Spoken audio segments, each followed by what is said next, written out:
पानी रे पाचिला धान भासुथिबा बेले स्थिति परखिले बाचस्पति सुरमा पाढ़े जमीरे पड़ी एकर एकर पाचिला धान 2 दिन वर्षारे बेहाल होइछंती चाषी परिवार। राज्यर सबु अंचल एबे धान अमल अपेक्षारे रहिछि। रिपोर्ट अनुसार सेथि मध्यरु मात्र 30 रु 40% धान अमल होइछि। जो धान अमल होइछि ताकू चाषी घर को आनी पारि नाही। केतेक स्थान रे बिलरे कटा होई धान पड़ी रहिछि। वर्षा जोगु बिलरे पानी जमी जाइछि। केंडा केंडा धान पानी रे पड़ी भासुछि, जहाकु मेसिन सहायतारे काटिबा किंबा अमल करिबा संभव नुहे।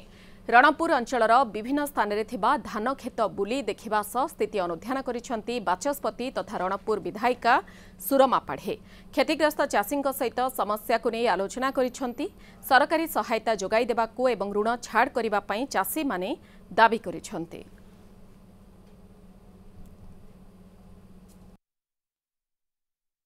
आमर सब जिते बिल बारी सब एकदम पानी रे भासुची।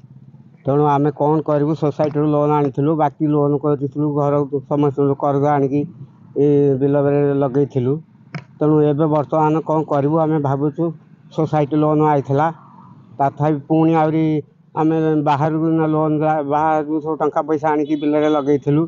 हेले कौन करूँ आमको जब सरकार साहाय्य न करी आम कौन करूँ उपाय कौन अच्छे आमर वर्षा तो बर्तमान पानी रे भासुची धान आमर आम जो परिश्रम करूँ तार मूल्य किसी बोधे मिलनी जहाँ आशा आउ सोसाइटी लोन करूँ बाकी कर्ज करी जो धान बर्तमान आदाय करने को जाऊँ आदाय समय बर्तमान क्षति होगला।